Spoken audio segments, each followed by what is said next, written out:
सारेगामा कारवां mini भक्ति।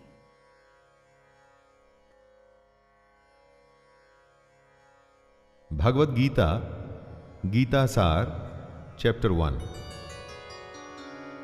नमस्कार दोस्तों, भगवद गीता और भगवद गीता के ज्ञान पर असंख्य लोगों ने काम किया है। जाने कितनी ही गीता आपने सुनी भी होगी, परंतु मैं शैलेंद्र भारती अब आपके सामने प्रस्तुत कर रहा हूं भगवद गीता की एक और व्याख्या। क्या विशेष है इस गीता में? गीता में अगर कुछ विशेष हैं तो वो हैं श्री कृष्ण। बाकी हम सब निमित्त हैं, साधन हैं। लेकिन ये मेरा खास प्रयास है कि हमारे आज के जमाने में ये ग्रंथ हमें रास्ता दिखाए, आसानी से गीता को हम सब समझ पाएं और अपने रोजमर्रा के जीवन में इसका उपयोग कर पाएं। वैसे गीता के बारे में बहुत कुछ कहा गया है, सुना गया है। शायद ही कोई ऐसा धर्म ग्रंथ होगा जिस पर इतना लिखा गया हो। ऐसा क्या खास है गीता में कि समय समय पर यह और भी आवश्यक और मार्गदर्शक भी होती जा रही है?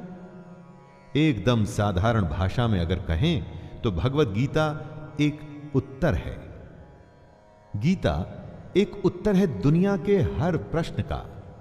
जीवन से जुड़ा ऐसा कोई प्रश्न नहीं जिसका के उत्तर श्री कृष्ण भगवद गीता में नहीं देते। हमारे मन मस्तिष्क में कोई भी शंका, परेशानी, चिंता, किसी भी तरह का आवेग, किसी भी तरह की दुविधा हो, दुनिया के हर धर्म संकट, हर डायलेमा का उत्तर है गीता। भगवद गीता में 18 अध्याय हैं और हर अध्याय में वेदों और उपनिषदों का सार है। अरे भाई, इसे आप वेद या उपनिषद समझ करके डरिएगा मत। ये मत सोचिए कि ये हमारी और आपकी समझ से दूर है। इसके हर अध्याय, हर श्लोक में आप अपने आप को अर्जुन समझिए, क्योंकि अर्जुन की हर शंका, उसका हर डर, हर समस्या वैसे देखा जाए तो हमारी ही परेशानी है, और हर परेशानी का हल बता रहे हैं श्री कृष्ण। कृष्ण को सिर्फ अर्जुन का सारथी मत मानिएगा, उन्हें अपने जीवन का सारथी भी मानिएगा।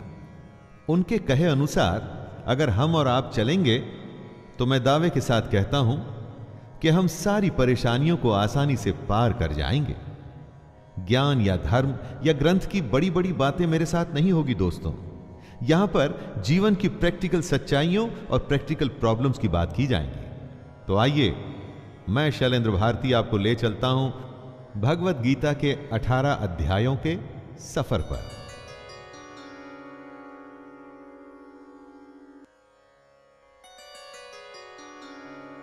अध्याय 1, अर्जुन विषाद योग। पहला अध्याय है अर्जुन विषाद योग। यहां शुरुआत होती है धृतराष्ट्र के सवालों से। वो जानना चाहते हैं कि युद्ध में क्या हो रहा है, उनका पुत्र दुर्योधन और उनकी सेना क्या कर रही है, और साथ ही में पांडु पुत्रों की सेना क्या कर रही है। उसके बाद दोनों सेनाओं के शूर वीरों का वर्णन, और उसके बाद आता है अर्जुन का विषाद, मतलब कि उनका दुख, उनकी समस्या, उनका धर्म संकट। आइए सुनते हैं अर्जुन विषाद योग। धृतराष्ट्र उवाच धर्मक्षेत्रे कुरुक्षेत्रे समवेतायुयोत्सवः मामकाः पाण्डवाश्चैव किमकुर्वत संजय। धृतराष्ट्र संजय से पूछते हैं, धर्म भूमि कुरुक्षेत्र में युद्ध करने के लिए एकत्र हुए मेरे और पांडु के पुत्र क्या कर रहे हैं? धृतराष्ट्र जानना चाहते हैं कि युद्ध स्थल पर आखिर हो क्या रहा है। धृतराष्ट्र अंधे थे, देख नहीं सकते थे, लेकिन आंखों से अंधे थे, मन और मस्तिष्क से नहीं। उन्हें पता था कि वो धर्म के साथ नहीं, क्योंकि धर्म तो वहां होता है जहां श्री कृष्ण थे। अपने पुत्र मोह में उन्होंने शांति की जगह युद्ध को चुना था, लेकिन वो जानते थे कि इस युद्ध को जीतना आसान नहीं होगा। अपने जीवन में जब हम कुछ गलत करते हैं तो हम भी समझ रहे होते हैं दोस्तों कि हमारे किए का नतीजा शायद अच्छा ना हो। और ऐसा ही धृतराष्ट्र के साथ भी हुआ। वो भी इसी डर और इसी आशंका में दिखते हैं। संजय उवाच दृष्ट्वा तु पांडवानीकं व्यूढ़ं दुर्योधनस्तदा आचार्यमुपसंगम्य राजा वचनमब्रवीत्। संजय आंखों देखा हाल बताते हुए उत्तर देते हैं, हे राजन, दुर्योधन पांडवों की सेना के व्यूह को देख रहे हैं और यह बात गुरु द्रोणाचार्य को जाकर के कहते हैं। संजय को दिव्य दृष्टि प्राप्त हुई थी। वो युद्ध से दूर होते हुए भी युद्ध को देख सकते थे। वो जो देख रहे थे वही बता रहे थे। इसमें वो अपनी तरफ से कुछ भी नहीं कह रहे थे, सिर्फ आंखों देखा हाल बता रहे थे युद्ध का। यानी जैसे हम लोग रनिंग कमेंट्री सुनते हैं, बस इसी तरह समझ लीजिए। ये उन्हीं की दिव्य दृष्टि यानी डिवाइन विजन का कमाल था कि हमें गीता सुनने को मिली। पश्यैतां पांडुपुत्राणाम् आचार्य महतिं चमूं व्यूढ़ां द्रुपदपुत्रेण तव शिष्येण धीमता। हे आचार्य, द्रुपद पुत्र धृष्टद्युम्न आपका ही बुद्धिमान शिष्य है। पांडु पुत्रों की ये बड़ी भारी सेना की व्यूहाकार रचना धृष्टद्युम्न ने ही की है। व्यूहाकार रचना का मतलब हुआ कि किस विशेष तरीके से सेना के योद्धा खड़े हैं। एक ऐसा व्यूह जिससे उस सेना के बीच घुसना असंभव हो, और अगर कोई उसमें घुसने में सफल भी हो जाता है तो कभी बाहर ना आ सके। दोस्तों, जब शत्रु या समस्या को हम देखते हैं तो वो हमें बहुत बड़ी और विकराल दिखाई देती है, और मन में यह डर भी रहता है कि कुछ कर गुजर के अगर हम इसमें घुस भी गए तो क्या होगा? क्या हम बाहर आ पाएंगे? क्या हम जीत पाएंगे? ऐसी ही सोच से दुर्योधन भी गुजर रहा है। अत्र शूरा महेश्वासा भीमार्जुन समायुधे युयुधानो विराटश्च द्रुपदश्च महारथः धृष्टकेतुश्चेकितानः काशीराजश्च वीर्यवान् पुरुजितकुन्तिभोजश्च शैब्यश्च नरपुङ्गवः युधामन्युश्च विक्रान्त उत्तमौजाश्च वीर्यवान् सौभद्रो द्रौपदेयाश्च सर्व एव महारथाः। इन 3 श्लोक में दुर्योधन पांडु पुत्रों की सेना के महान योद्धाओं का नाम ले रहा है। जब भी युद्ध होता है तो आप अपने सामने खड़ी सेना, उस सेना के योद्धाओं को जांचते और परखते हैं। वैसे ही दुर्योधन भी कर रहा है। दुर्योधन द्रोणाचार्य से कहता है, बड़े बड़े धनुषों वाले तथा युद्ध में भीम और अर्जुन के समान शूरवीर सात्यकी और विराट तथा महारथी राजा द्रुपद, धृष्टकेतु और चेकितान तथा बलवान काशीराज, पुरुजित, कुंतीभोज और मनुष्यों में श्रेष्ठ शैब्य, पराक्रमी युधामन्यु तथा बलवान उत्तमौजा, सुभद्रा पुत्र अभिमन्यु एवं द्रौपदी के 5 पुत्र, ये सभी महारथी हैं। इससे हमें यह पता चलता है कि चाहे शत्रु हो या शत्रु के जैसी समस्या, उसके बारे में सब कुछ जानना चाहिए। दोस्तों, समस्या के हर पहलू से हमें वाकिफ होना चाहिए। समस्या के हर पार्ट, उसके अंग के बारे में मालूम होना चाहिए, जैसा कि दुर्योधन भी कर रहे हैं।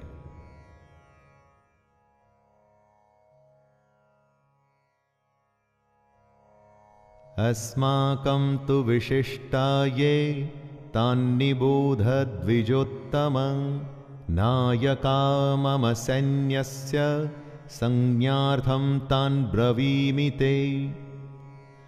दुर्योधन आगे कहता है, हे ब्राह्मण श्रेष्ठ, पांडवों की सेना के योद्धाओं को तो आपने देख लिया, अब अपने पक्ष में भी जो प्रधान हैं उनको भी तो आप समझ लीजिए। द्रोणाचार्य की जानकारी के लिए शत्रु की सेना के बाद दुर्योधन अपनी सेना के जो जो सेनापति हैं उनके बारे में बतलाता है। समस्या के बारे में सब कुछ जान लेने के बाद बारी आती है अपने पक्ष में सोचने की।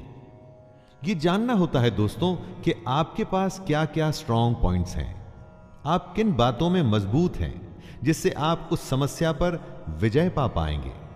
जैसे आपने समस्या के हर पहलू के बारे में सोचा, उसी तरह से आपको स्वयं का भी आकलन कर लेना चाहिए।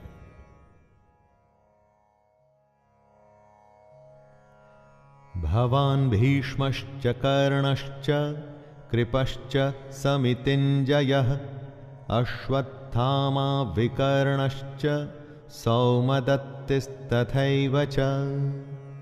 सबसे पहले आप द्रोणाचार्य और पितामह भीष्म तथा कर्ण और संग्राम विजयी कृपाचार्य तथा वैसे ही अश्वत्थामा, विकर्ण और सोमदत्त का पुत्र भूरिश्रवा के बारे में जानिए। दोस्तों, जिस तरह से हम आज के जमाने में रिस्क असेसमेंट करते हैं ना, वैसे ही दुर्योधन भी अपने शत्रु की सेना को देखते हुए दोनों सेनाओं के योद्धा की बातें करते हुए आगे होने वाले युद्ध के लिए तैयार हो रहे हैं। चुनौती को हर तरह से समझकर ही उस पर विजय प्राप्त की जा सकती है। चुनौती को इतने अच्छे से जान लेना चाहिए कि जब हम उससे लड़ने जाएं तो कुछ नया न लगे, कोई सरप्राइज ना आए। युद्ध हो या चुनौती, सरप्राइज आपको हरा सकता है। अन्ये च बहवः शूरा मदर्थे त्यक्तजीविताः नानाशस्त्र प्रहरणः सर्वे युद्ध विशारदाः। दुर्योधन गर्व के साथ कहता है कि मेरे लिए जीवन की आशा त्याग देने वालों की कमी नहीं। इतना ही नहीं, ये शूरवीर अनेक प्रकार के शस्त्रास्त्रों से सुसज्जित हैं और सब के सब युद्ध में चतुर हैं। दुर्योधन के एक इशारे पर उसकी सेना के शूरवीर लड़ने मरने को तैयार हैं। उन्हीं को देख दुर्योधन खुश हो रहा है। दुर्योधन के साथ युद्ध में लड़ने के लिए शूरवीर थे जो उसके लिए मरने को तैयार हैं। आप जब अपने जीवन की चुनौती से लड़ते हैं तो आपके साथ कौन होता है? आपके साथ होता है आपका हुनर, आपकी हिम्मत, आपकी मेहनत, आपके संगी और आपके अपने रिश्तेदार। जैसे शूरवीर दुर्योधन के लिए कुछ भी करने को तैयार हैं, वैसे ही ये आपके साथी भी आपके लिए कुछ भी कर सकते हैं। अपर्याप्तं तदस्माकं बलं भीष्माभिरक्षितं पर्याप्तं त्विदमेतेषां बलं भीमाभिरक्षितं। दुर्योधन आगे कहता है कि भीष्म पितामह द्वारा रक्षित उनकी सेना सब प्रकार से अजेय है और वहीं शत्रु की सेना भीम द्वारा रक्षित है। दुर्योधन कहना चाहते हैं कि भीम की सेना को वो आसानी से जीत सकते हैं। दुर्योधन यहां घमंड दिखा रहा है, जो आपको बिल्कुल भी नहीं करना है दोस्तों, कभी नहीं। क्योंकि अगर दुर्योधन जानता कि वो दूसरी सेना को हरा देगा तो फिर युद्ध ही क्यों करता? युद्ध को जीतने के लिए दूसरे को हराना पड़ता है। अगर चुनौती या समस्या को देखकर हमें लगता है कि हम जीत जाएंगे तो विश्वास या आत्मविश्वास तो हो सकता है, लेकिन घमंड नहीं। क्योंकि अगर घमंड हुआ तो वो आपके हारने की शुरुआत है। अयनेषु च सर्वेषु यथा भागमवस्थिताः भीष्ममेवाभिरक्षन्तु भवन्तः सर्व एव हि। दोनों सेनाओं के इस तरह के वर्णन से दुर्योधन अपनी इस बात पर पहुंचना चाहता था, और वो ये कि हर किसी को अपने अपने मोर्चों पर अपनी अपनी जगह स्थित रहते हुए निसंदेह भीष्म पितामह की रक्षा करनी है। कहने का मतलब, आप होने वाले युद्ध में सबसे अधिक उसकी रक्षा करते हैं जो आपके लिए युद्ध के लिए सबसे अधिक आवश्यक हो। जैसे कि दुर्योधन और उसकी सेना के लिए भीष्म पितामह हैं। भीष्म पितामह के हारने का मतलब था कि युद्ध हार जाना, और उनके बचे रहने का मतलब कि आप युद्ध हार नहीं सकते। अपनी सबसे बहुमूल्य चीज को तब तक बचा के रखना चाहिए जब तक कि आप युद्ध पर विजय प्राप्त न कर लें।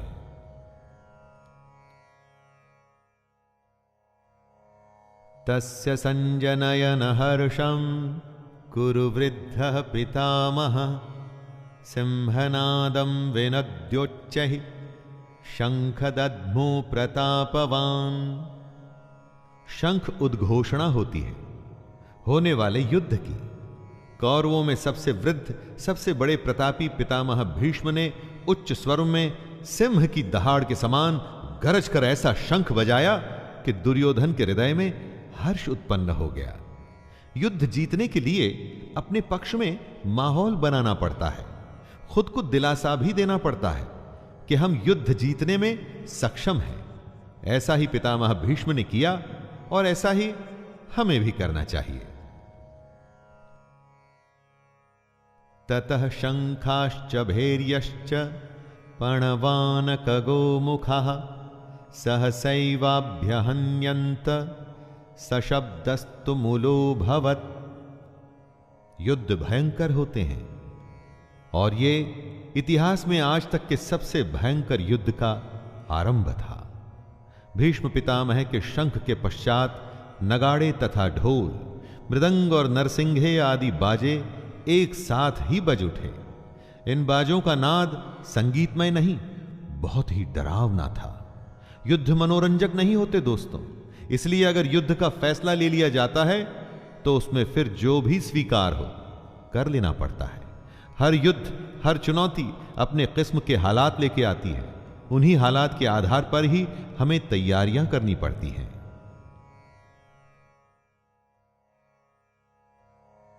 ततः श्वेतैर्हयैर्युक्ते महति स्यन्दने स्थितौ माधवः पाण्डवश्चैव दिव्यौ शंखौ प्रदद्मतुः। अब बारी थी पांडु पुत्रों की सेना के शंखनाद की।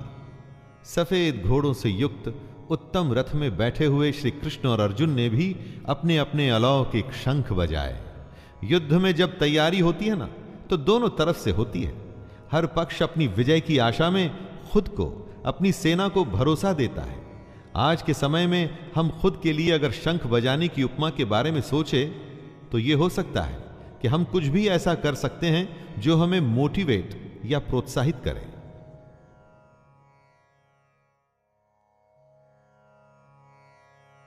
पांचजन्यम ऋषिकेशो देवदत्तं धनंजयः पौंड्रम दद्मौ महाशंख भीमकर्मावृकोदरः।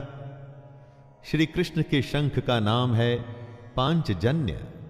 अर्जुन के देवदत्त और भयानक कर्म वाले भयानक भीमसेन ने अपना पौंड्र नामक महाशंख बजाया। अपने जीवन में इसी तरह से हम भी अपने युद्ध, अपनी चुनौती में आगे बढ़ने के लिए अपनी मोटिवेशन चुन सकते हैं। कुछ लोगों के लिए संगीत ऐसा काम करता है, कुछ के लिए भगवान को याद करना, या कुछ के लिए माता पिता का आशीर्वाद। अपने शंख आप स्वयं चुनिए और युद्ध के लिए तैयार हो जाइए।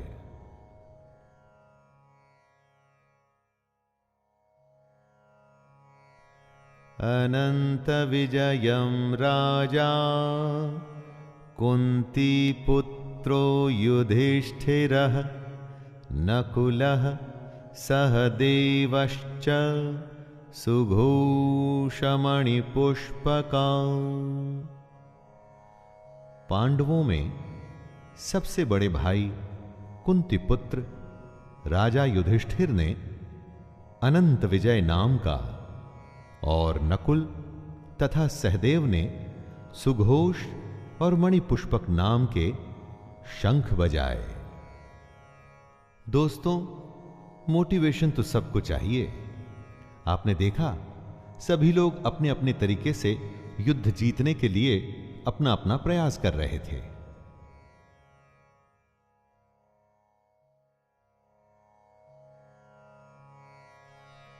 काश्यश्च परमेश्वासः शिखंडी च महारथः धृष्टद्युम्नो विराटश्च सात्यकिश्चापराजितः द्रुपदो द्रौपदेयाश्च सर्वशः पृथ्वीपते सौभद्रश्च महाबाहु शंखान् दद्मुः पृथक पृथक। हर शंख की अलग ध्वनि, अपना एक अलग अस्तित्व। युद्ध का हर योद्धा अपनी उपस्थिति दर्ज कर रहा है। श्रेष्ठ धनुष वाले काशीराज और महारथी शिखंडी एवं धृष्टद्युम्न तथा राजा विराट और अजेय सात्यकी, राजा द्रुपद एवं द्रौपदी के 5 पुत्र और बड़ी भुजा वाले सुभद्रा पुत्र अभिमन्यु। संजय धृतराष्ट्र को बताते हैं कि हे राजन, सब ने अपनी ओर से अलग अलग शंख बजाए। दोस्तों, महाभारत का युद्ध ऐसा था जिसमें हर बड़े से बड़े योद्धा भाग ले रहा था। ऐसे विरले मौके को कोई कैसे छोड़ सकता था। हमारे लिए ध्यान देने की बात यह है कि सच्चा योद्धा तो वही है जो युद्ध के लिए तत्पर रहे। युद्ध को आप जीवन माने, चुनौती माने, जो भी माने, लेकिन उसके लिए हमेशा तैयार रहें। इसलिए हर योद्धा शंख बजा बजा के सबको अपने होने का आभास करवा रहा है। सघोषो धार्तराष्ट्राणां हृदयानि व्यदारयत् नभश्च पृथिवीं चैव तुमुलो व्यनुनादयन्। युद्ध से पहले जैसे आप शत्रु को अपनी शक्ति दिखा के डराने का प्रयास करते हैं, वैसे ही यहां भी हो रहा है। संजय कहते हैं कि इस भयानक शब्द ने आकाश और पृथ्वी को भी गूंजाते हुए धार्त राष्ट्रों के अर्थात आपके पक्ष वालों के हृदय विदीर्ण कर दिए। जब आप हुंकार भरते हैं, वॉर क्राई देते हैं, तो बड़े से बड़े शत्रु को भी डर लगता है। यह हुंकार ऐसी होनी चाहिए कि शत्रु सोचे कि वो किससे युद्ध करने जा रहा है। आप चाहे इंटरव्यू के लिए जाएं, किसी से मिलने जाएं, आपका हुनर, आपकी प्रतिभा ऐसी होनी चाहिए कि सामने वाला आपके कौशल से प्रभावित हो जाए। अर्जुन उवाच अथ व्यवस्थितान् दृष्ट्वा धार्तराष्ट्रान् कपिध्वजः प्रवृत्ते शस्त्रसम्पाते धनुरुद्यम्य पाण्डवः ऋषिकेशं तदा वाक्यम् इदमाह महीपते सेनयोरुभयोर्मध्ये रथं स्थापयमेच्युत। अर्जुन अपने मोर्चा बांधकर डटे हुए धृतराष्ट्र संबंधियों को देखते हैं, फिर अपना धनुष उठाकर ऋषिकेश श्री कृष्ण से कहते हैं, हे अच्युत, मेरे रथ को दोनों सेनाओं के बीच में खड़ा कीजिए। अच्युत अर्थात अटल, जो अपने स्थान से हटता नहीं, जिसका नाश नहीं हो सकता। श्री कृष्ण का एक नाम अच्युत भी था और अर्जुन अपने सारथी से दोनों सेनाओं के बीच में जाने को कह रहे हैं। अर्जुन ने श्री कृष्ण को इसलिए चुना था कि वो जानता था कि जब साक्षात भगवान उसके साथ हैं तो मतलब धर्म उसके साथ है। जिसके साथ धर्म होता है वो कभी हार नहीं सकता।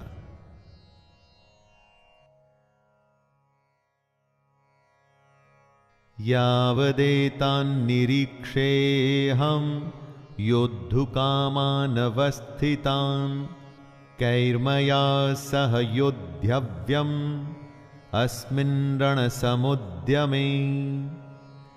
आज के जीवन का यह सबसे बड़ा ज्ञान है दोस्तों। युद्ध कोई भी हो सकता है, किसी भी प्रकार का, पर्सनल या बिजनेस से जुड़ा हुआ, लेकिन दोनों पक्षों के बीच में जाकर आप युद्ध की सही अवस्था के बारे में जान सकते हैं।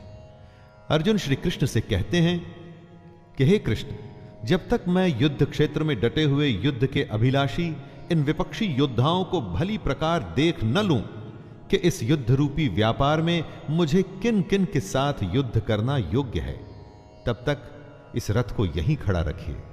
हमें भी दोस्तों, जी हां, हमें भी इसी तरह अपनी समस्या के बीच में खड़े हो उसे भली भांति देखना और परखना चाहिए और तभी निर्णय लेना चाहिए।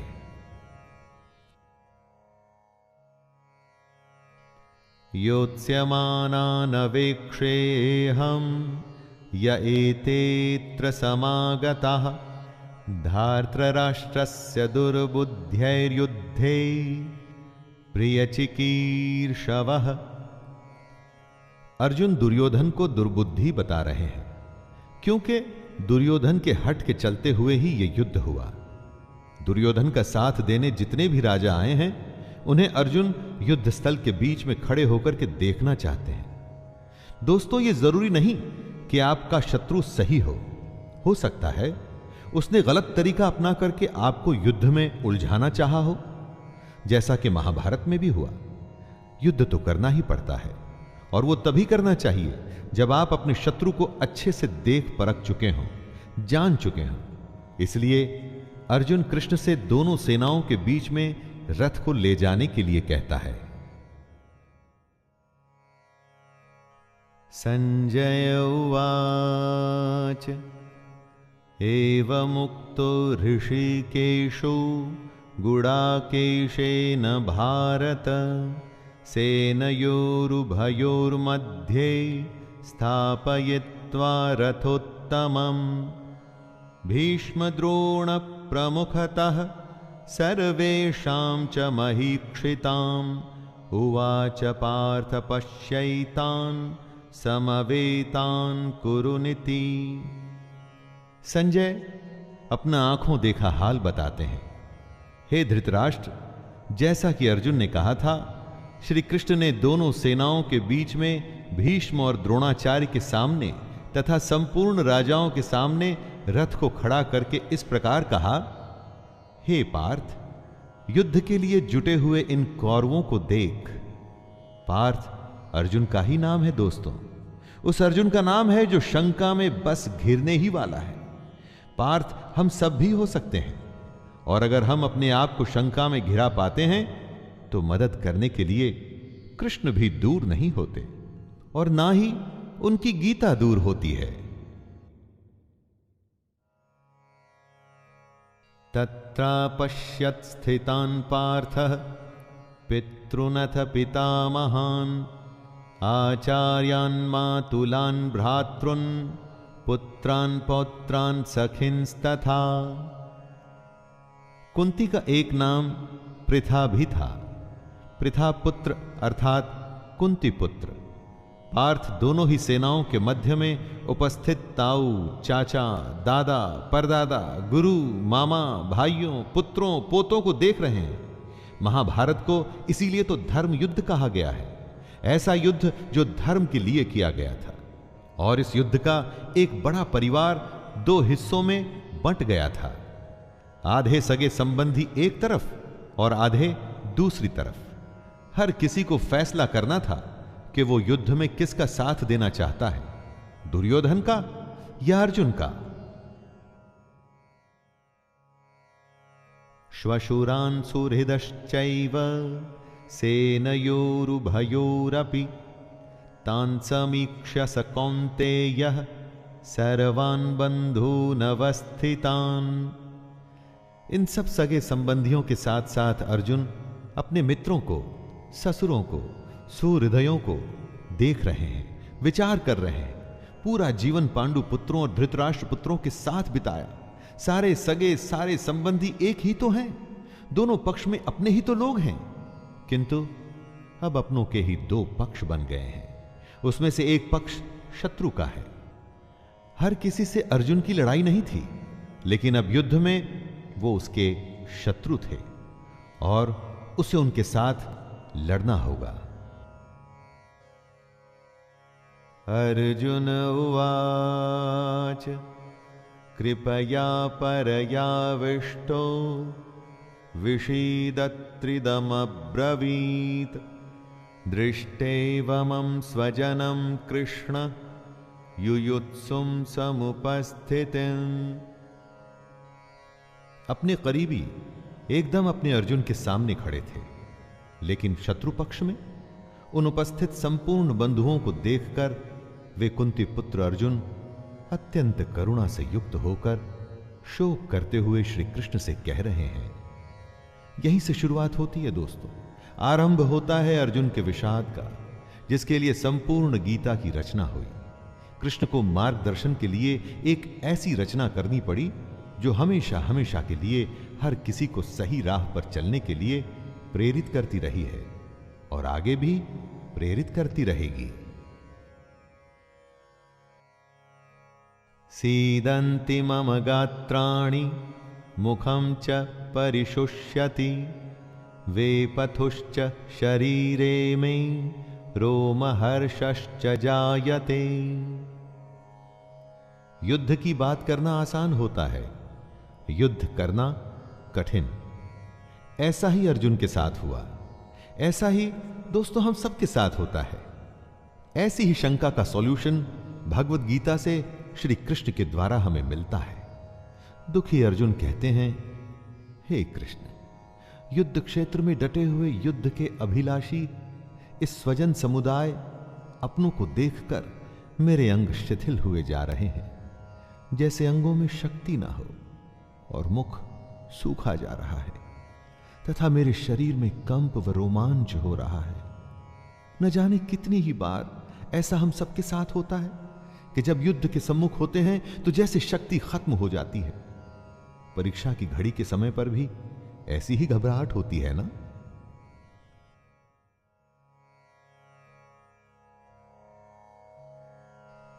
गांडीवं स्रंसते हस्तात्वक्चैव परिद्यह्यते न च शक्नोम्यवस्थातुं भ्रमतीव च मे मनः। अर्जुन अपने दुख को बता रहे हैं। उनका दुख दोस्तों हमारी दुविधाओं से अलग नहीं है। चाहे हम परीक्षा दे रहे हों, चाहे बिजनेस करने जा रहे हों, चाहे कोई बड़ा मैच खेलने जा रहे हों, कितने ही ऐसे मौके आते हैं जब हम स्वयं को अर्जुन की अवस्था में पाते हैं। लगता है जैसे कि हम युद्ध के लायक ही नहीं, युद्ध हम कर ही नहीं पाएंगे। अर्जुन के हाथ से उनका गांडीव धनुष गिर रहा है और त्वचा भी बहुत जल रही है तथा उनका मन भ्रमित सा हो रहा है, इसलिए वो खड़े रहने में भी समर्थ नहीं है।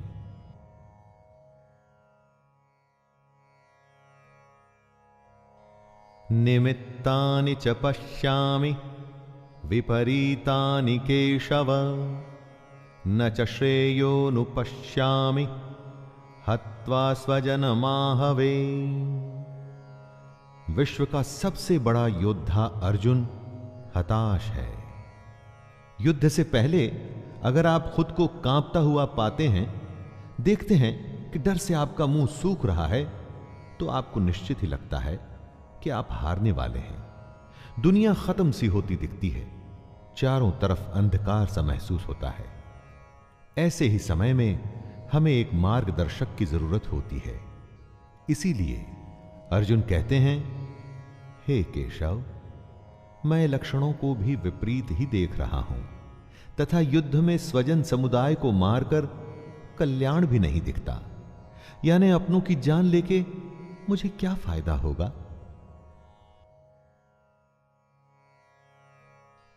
न कांक्षे विजयम कृष्ण न च राज्यम सुखानि च किं नो राज्येन गोविंद किं भोगैर्जीवितेन वा। अर्जुन बात को स्पष्ट रखते हैं। डर में सब व्यर्थ लगता है। अर्जुन कहते हैं, हे कृष्ण, मैं न तो विजय चाहता हूं और न राज्य, और ना ही मैं सुखों को चाहता हूं। हे गोविंद, हमें ऐसे राज्य से क्या प्रयोजन है अथवा ऐसे भोगों से और जीवन से भी क्या लाभ है। इस विषाद में, शंका में, डर या घबराहट में अर्जुन सब कुछ छोड़ने को, त्याग देने को तैयार हैं। धन दुनिया उन्हें कुछ भी नहीं चाहिए। वो ऐसे भयभीत और डर गए हैं कि दुनिया की हर खुशी को छोड़कर इस समय बस इस युद्ध से बचना चाहते हैं। इन्हीं लक्षणों को हमें भी पहचानना है ताकि ऐसी अवस्था में हम भी वो करें जो कृष्ण बताएंगे।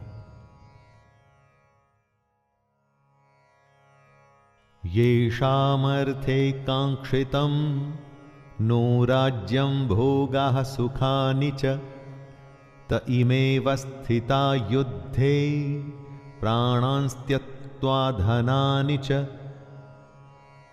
अर्जुन कहते हैं, हमें जिनके लिए राज्य, भोग और सुखादि अभिष्ट हैं, वे ही ये सब धन और जीवन की आशा को त्याग कर युद्ध में खड़े हैं। सोचिए, जीवन का हर युद्ध, हर काम हम अपनों के लिए करते हैं। हमारा सारा काम, सारे फायदे, सारी सुख शांति, भाग दौड़ सिर्फ और सिर्फ अपनों के लिए होती है, और यहां पर हमें अपनों को ही मारना पड़ रहा है। इससे बड़ी क्या दुविधा होगी। अब वही अपने आप को मारने के लिए खड़े हैं और आपको भी उन्हें मारना पड़ेगा। ऐसी दुनिया किस काम की? यही उलझन अर्जुन के मन में है।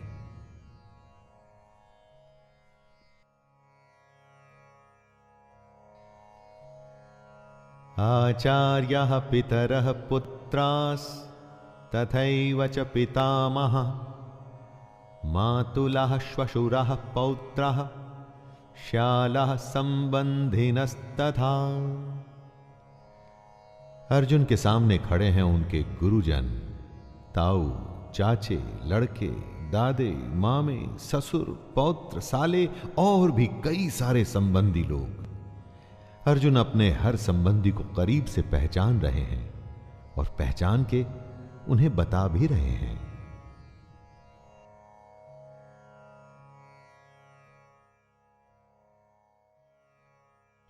एतान्न हन्तुमिच्छामि ज्ञतोऽपि मधुसूदन अपि त्रैलोक्य राज्यस्य हेतुः किं नु महि कृते।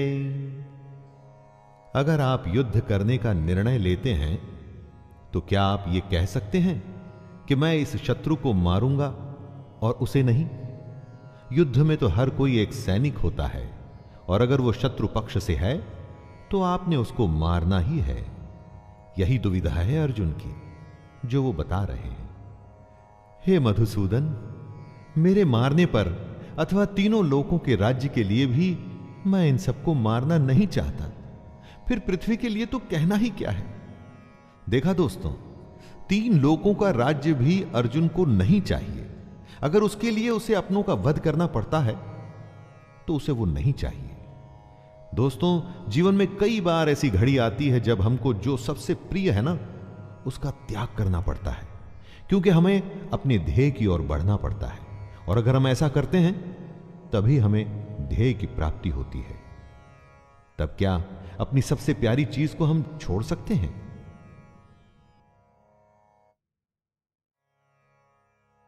निहत्य धार्तराष्ट्रान्नका प्रीतिः स्याज्जनार्दन पापमेवाश्रयेद्दस्मान् हत्वैतानान्ततायिनः। अर्जुन आगे कहते हैं, हे जनार्दन, धृतराष्ट्र के पुत्रों को मारकर हमें क्या प्रसन्नता होगी? इन आतताइयों को मारकर हमें तो पाप ही लगेगा ना।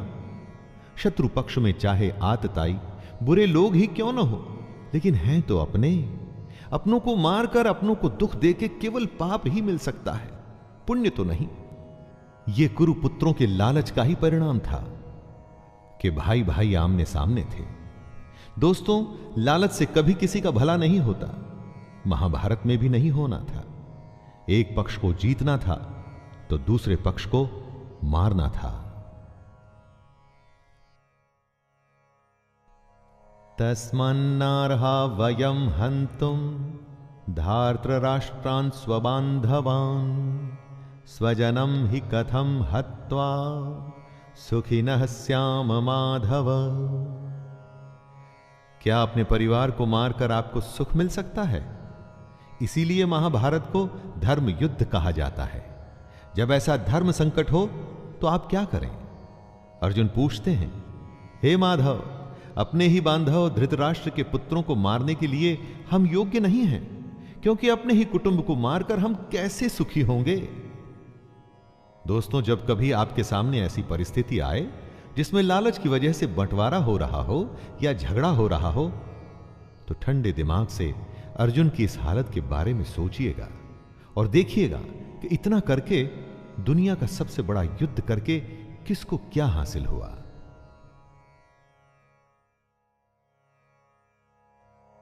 यद्यप्येते न पश्यन्ति लोभोपहत चेतसः कुलक्षय कृतं दोषं मित्रद्रोहे च पातकम् कथं न ज्ञेयमस्माभिः पापादस्मान्निवर्तितुं कुलक्षय कृतं दोषं प्रपश्यद्भिर्जनार्दन। आपका शत्रु किसी भी प्रकार के पाप को करने को तैयार है, लेकिन आप समझते हैं कि जो गलत है, अनुचित है, वो नहीं करना चाहिए। इन दो श्लोक में अर्जुन ने इसी दुविधा को बताया है।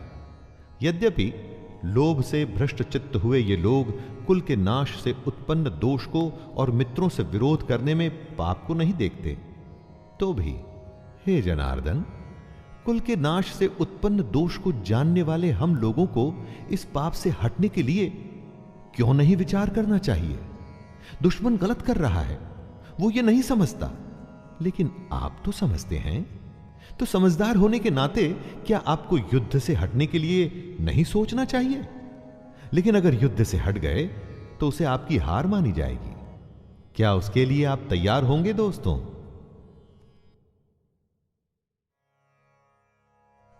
कुलक्षये प्रणश्यन्ते कुलधर्मः सनातनः धर्मे नष्टे कुलं कृतस्नं धर्मोऽभिभवत्युत।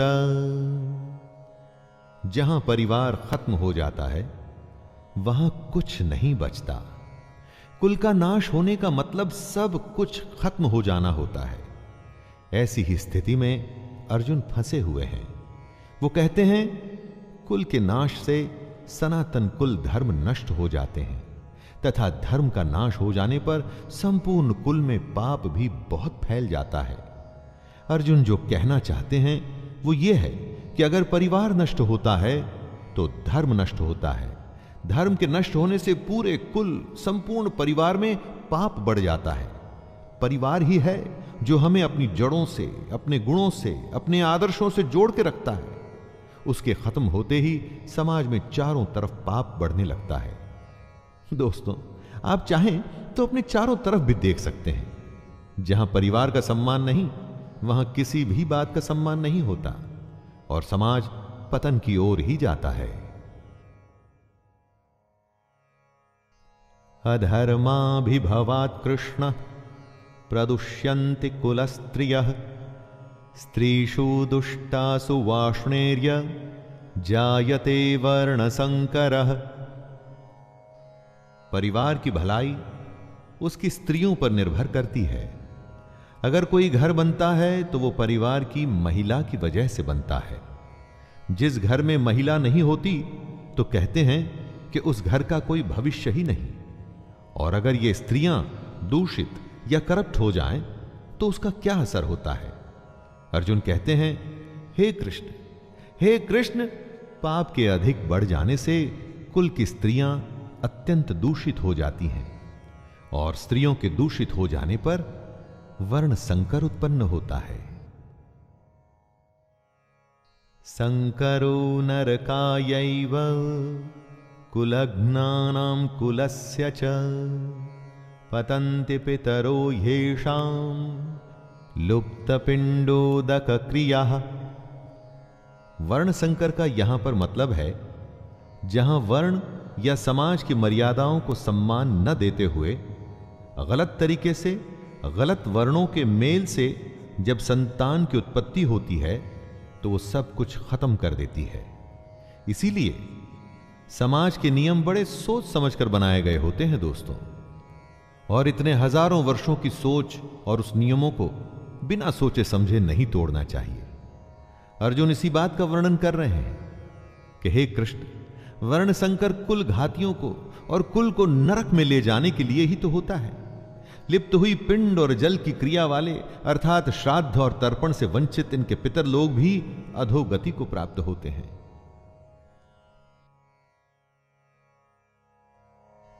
दोषैरेते कुलघ्नानां वर्ण संकर कारकैः उत्साद्यन्ते जाति धर्मः कुल धर्माश्च शाश्वतः। अर्जुन ने कहा, इन वर्ण संकर कारक दोषों से कुल घातियों के सनातन कुल धर्म और जाति धर्म नष्ट हो जाते हैं। जहां वर्ण संकर होता है ना, वहां धर्म का नाश निश्चित है। वर्ण संकर की वजह से, जैसा कि अर्जुन ने बताया, कुल के धर्म का नाश होता है और जाति के धर्म का भी नाश हो जाता है। जब कोई अपने धर्म का पालन नहीं करेगा, अपने कर्तव्य का निर्वाह नहीं करेगा और समाज मनमानी करके अगर कोई नियम नहीं मानेगा, तो फिर समाज कैसे रह जाएगा? समाज तो नाम ही कायदे और कानून का है, जहां सब सम्मान से, बिना किसी डर के एक साथ रह सकें। उत्सन्न कुल धर्माणाम मनुष्याणाम जनार्दन नरके नियतम वासो भवतीत्यनुशुश्रुम। हे जनार्दन, जिनका कुल धर्म नष्ट हो गया है, ऐसे मनुष्यों का अनिश्चित काल तक नरक में वास होता है। ऐसा हम सुनते आए हैं। महाभारत के समय कुल की मान्यता इतनी थी दोस्तों कि अगर किसी के कुल का नाश हो जाता था तो माना जाता था कि अब यह हमेशा के लिए नरक में ही रहेगा। इसीलिए कुल की रक्षा करना, उसके सम्मान को बचाना, उसका नाम करना इतनी बड़ी बात मानी जाती थी।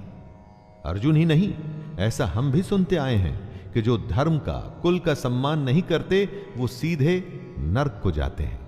इसे आप ऐसा भी मान सकते हैं कि जहां धर्म नहीं होता, वो जगह अपने आप ही नरक बन जाती है।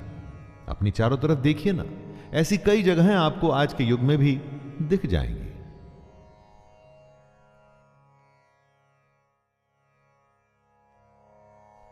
अहो बत महत् पापम कर्तुम व्यवस्थिता वयम यद्राज्य सुख लोभेन हंतुम स्वजनमुद्यतः।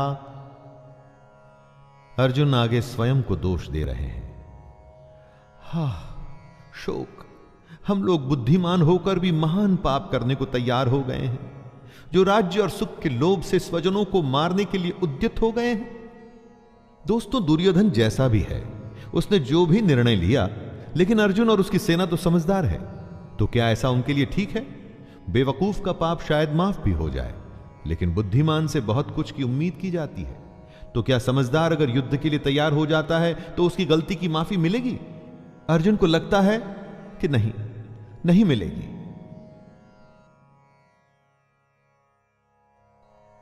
यदि माम प्रतिकारम शस्त्रम शस्त्रपाणयः धार्तराष्ट्रारणे हन्युस् तन्मे क्षेमतरम भवेत्।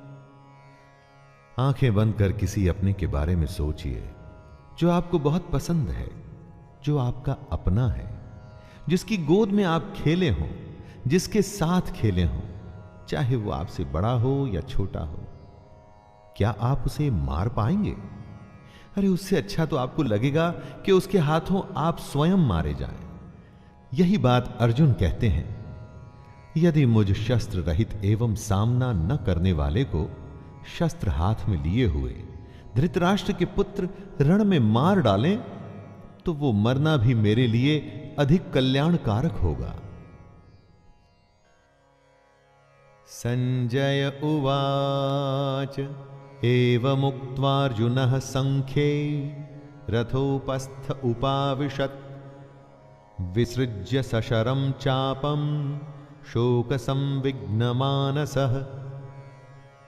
संजय, जो धृतराष्ट्र को इस महान युद्ध का वर्णन दे रहे हैं, वो बताते हैं, हे धृतराष्ट्र, रणभूमि में शोक से उद्विग्न मन वाले अर्जुन इस प्रकार कहकर बाण सहित धनुष को त्याग कर रथ के पिछले भाग में बैठ गए।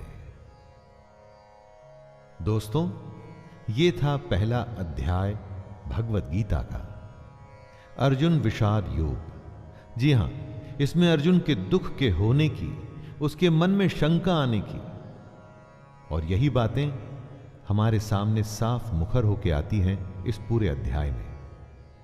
अब इसके बाद के अध्याय में श्री कृष्ण अर्जुन के दुख का, शंका का, परेशानियों का, हर प्रश्नों का किस तरह भली भांति उत्तर देंगे, उसे जानेंगे और सुनेंगे। तो दोस्तों, ये था भगवत गीता का प्रथम अध्याय अर्जुन विषाद योग, जिसे आप तक पहुंचाया है शैलेंद्र भारती ने। बड़ी सुंदर, साधारण और स्पष्ट शब्दों में इसे प्रस्तुत करने का प्रयास किया गया है। इसके बाद मुलाकात होगी दूसरे अध्याय में। तब तक के लिए आज्ञा दीजिए। धन्यवाद। जय श्री कृष्ण।